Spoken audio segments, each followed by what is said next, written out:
মানুষের যে আবেগ, যে কষ্ট ওনারা যেভাবে যাওয়ার পরে প্রকাশ করেন, সেখান থেকে বোঝা যায় যে মানুষ বিজেপিমুখী হয়ে আছেন। মানুষ একটু সুযোগ চাইছেন যে বিজেপিকে ভোট দেবেন, সেই ভোটটা আমরা যেন ঠিক করে গুছিয়ে নিই।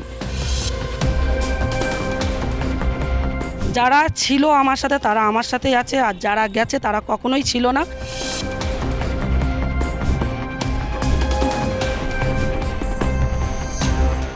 এবার আর একটা মানুষকে আমরা মানুষের ভোট বৃথা দিতে দেবো না।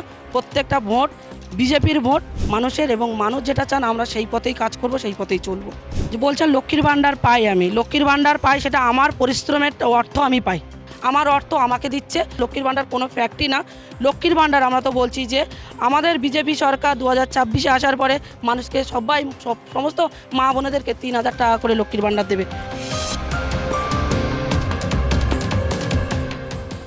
2024-এর লোকসভা কেন্দ্রে বসিরহাট কেন্দ্রে প্রার্থী রেখা পাত্র সন্দেশখালী প্রতিবাদী প্রথম সারির মুখ, অর্থাৎ প্রতিবাদী যেভাবে করতে দেখা গিয়েছিল যে 2024 সালে সন্দেশখালী যেভাবে পুলিশের সঙ্গে এবং তৃণমূল কংগ্রেসের যেসব হারমাত বাহিনী রয়েছে তাদের সঙ্গে যেভাবে তিনি টক্কর দিয়ে এসেছিলেন, আবার তিনি এই বিধানসভা অর্থাৎ 2026 সালে যে কেন্দ্র রয়েছে হিঙ্গলগঞ্জ, সেখান থেকে তিনি প্রার্থী হয়েছেন। এই বিধানসভা ভোটে তিনি কতটা সাফল্য পাবেন এবং কি কি কাজ আছে এবং কিভাবে তিনি এগিয়ে যাবেন সেটা নিয়ে জানবো। দিদি, এই যে 24-এর পরে 24-এ আপনার দেখা গেছিল যে গোটা সন্দেশখালী আপনি উত্তপ্ত এলাকা শান্ত করতে চেয়েছিলেন এবং সেইখানে মা বোনেদের ইজ্জত বা সম্মান ফিরিয়ে দেওয়ার একটা দায়িত্ব আপনি পালন করেছেন এবং সারা বিশ্ব দেখেছে। সেইখানে দাঁড়িয়ে আপনি আবার প্রার্থী হয়েছেন বিধানসভা, এই হিঙ্গলগঞ্জ বিধানসভা থেকে। আপনি যে এই যে বিধানসভার যে প্রার্থী হয়েছেন, এবার কিভাবে আপনি পরিচালনা করবেন আপনার কেন্দ্র, এবং এলাকার মানুষ বলছে যে বহিরাগত হিসাবে বলছে আপনাকে, আপনি কীভাবে এটা? দেখুন, এলাকার মানুষ বহিরাগত বলেছে কিনা আমার কাছে এরকম কোনো ইনফরমেশান নেই, এরকম কোনো খবর নেই। আর যারা বলছেন তারা ভালো করে খোঁজ নিলেই বুঝতে পারবেন যে আমি কোথাকার মানুষ, কোথায় আমার জন্মস্থান, আর কোথায় আমার বর্তমান আমার বাসস্থান, সবটাই ওনারা বুঝতে পারবেন। আর এটা নিয়ে আমি মাথা ঘামাচ্ছি না। আমার কথা হচ্ছে যে দল আমাকে সুযোগ দিয়েছে, আমি মানুষের জন্য লড়াই করব, মানুষকে সব রকমভাবে প্রোটেস্ট করব। কেননা মানুষের এই যে সমস্যা, যেই তৃণমূল কংগ্রেসের দ্বারা যে অত্যাচারিত হয়ে মানুষ আজকে যে নিচে যেভাবে লুকিয়ে যেভাবে ভয়ে ভয়ে জীবনযাপন করছে, আমরা সেই ভয়ের থেকে মানুষকে বের করার আশা নিয়ে, প্রতিশ্রুতি নিয়ে আমরা মাঠে নেমেছি।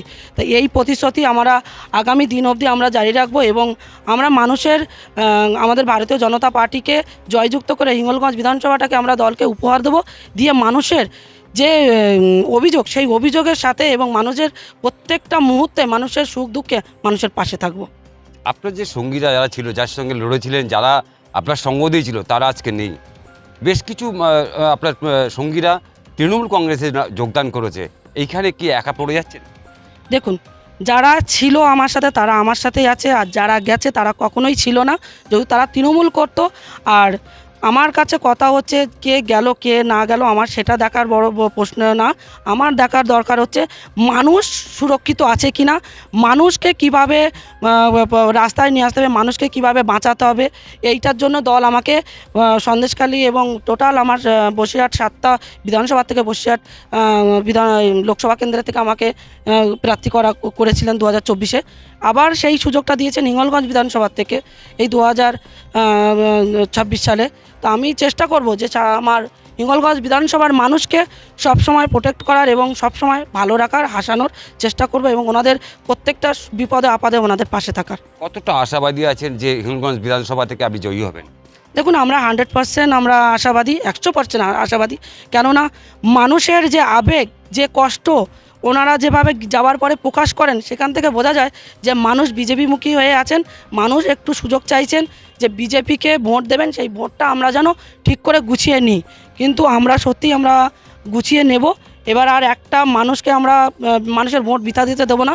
প্রত্যেকটা ভোট বিজেপির ভোট মানুষের, এবং মানুষ যেটা চান আমরা সেই পথেই কাজ করব, সেই পথেই চলব। যেটা দেখা গিয়েছিল যে 2024 সালে যেভাবে আপনি লড়েছিলেন, ঝাঁটা লাঠি মানে ক্রুল যা পেরেছেন হাতের সামনে মা বোনদের একত্রিত করে সন্দেশখালী দেখিয়ে দিয়েছে বিশ্বের কাছে একটা নজিরবিহীন জায়গা, যে মা বোনেরা সব কিছু করতে পারে। হিঙ্গলগঞ্জ যে উত্তপ্ত পরিস্থিতি আস্তে আস্তে হচ্ছে রাজনৈতিক ব্যাপার নিয়ে, এই জায়গাটা কীভাবে মোকাবেলা করবে? দেখুন 2024-এ সন্দেশখালির একটা ইস্যুটা অন্যরকম ছিল, কিন্তু হিঙ্গলগঞ্জে যদি সেরকম কিছু হয় তাদেরকে আমরা ভদ্রভাবে, আমাদের তো উচ্চ নেতৃত্বরা আমাদের তো এরকম বলে তো আর শিক্ষা দিয়ে আমাদের পাঠায় না যে আপনারা গিয়ে আপনার সুযোগ দিচ্ছি বলে আপনারা গিয়ে কোনো উত্তপ্ত করুন, কেউ উত্তপ্ত হচ্ছে বলে তাদেরকে আরও উত্তপ্ত করুন। আমাদের শান্তি বজায় রেখে কাজ করতে হবে, সবাইকে আমরা বুঝাবো, ভালোভাবে সুস্থ সবলভাবে আমরা কাজ করার চেষ্টা করব। তারা যদি না মানে আইন আছে, আইনি পদক্ষেপ আমরা নেব, তারপরে তো ওনারাও বিচার করবেন যে ওনারা কী করবেন না করবেন। লক্ষ্মীর ভাণ্ডার একটা বড় ফ্যাক্ট বলছেন, লক্ষ্মীর ভাণ্ডার আপনি নিজেও পান। এখন এইখানে দাঁড়িয়ে লক্ষ্মী ভাণ্ডার টক্কর দিয়ে আপনি একজন মহিলা মা, সেইখানে দাঁড়িয়ে মা এদেরকে কী বোঝাবে? দেখুন, যে বলছেন লক্ষ্মীর ভাণ্ডার পাই, আমি লক্ষ্মীর ভাণ্ডার পাই, সেটা আমার পরিশ্রমের অর্থ আমি পাই। আমার যে জিএসটি কাটে, আমার ট্যাক্স কাটে, আমার যে আমি বাজারে সবজি কিনতে যাচ্ছি 100 তেল কিনছি কি 50 লবণ কিনছি, আমার যে জিএসটিগুলো কাটছে আমি তার থেকে আমি পাচ্ছি। আমাকে কোনো রাজনৈতিক দল থেকে আমাকে তাদের পার্সোনাল তাদের সঞ্চয় করা টাকা আমাকে দিচ্ছে না। তাই আপনারাও এটা বলতে পারেন না যে এটা কেউ আমাকে দিচ্ছে লক্ষ্মীর ভাণ্ডার। আমার অর্থ আমাকে দিচ্ছে, আমার সঞ্চয় করা কষ্ট করা অর্থ দ্বারা কেটে কেটে দুর্নীতি করে রেখে দিচ্ছে, সেটাকেই আবার আমাদেরকে দিয়ে ভোট বাক্সের জন্য মানুষকে ভুল বোঝাচ্ছে। এটা নিয়ে আমি দ্বিতীয়বার কথা বলছি। আর লক্ষ্মীর ভাণ্ডার কোনো ফ্যাক্টই না। লক্ষ্মীর ভাণ্ডার আমরা তো বলছি যে আমাদের বিজেপি সরকার 2026-এ আসার পরে মানুষকে সমস্ত মা বোনেদেরকে 3,000 টাকা করে লক্ষ্মীর ভাণ্ডার দেবে। তখনই দেখে নেবেন যে সেই লক্ষ্মীর ভাণ্ডারটা কিন্তু যে এই বর্তমান সরকারের মতন কারোর থেকে ছিনিয়ে নেওয়া অর্থ থাকবে না, সেটা মানুষের জন্য কেন্দ্র সরকারের একটা প্রকল্প থাকবে। শুধু লক্ষ্মীর ভাণ্ডার নয়, আরও বিভিন্ন প্রকল্প জারি হবে।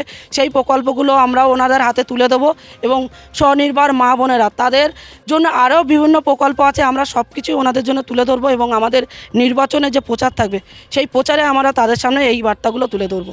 শেষ প্রশ্ন করব, 2024 সালে প্রধানমন্ত্রীর হাত ছিল আপনার মাথার উপরে, 2026-এ কার হাত রয়েছে? দেখুন, যশস্বী প্রধানমন্ত্রীর হাত আছে এবং আমাদের যে রাজ্য সভাপতি আমাদের শ্রমিক ভট্টাচার্য মহাশয়, আমাদের দাদা, ওনারও হাত আছেন।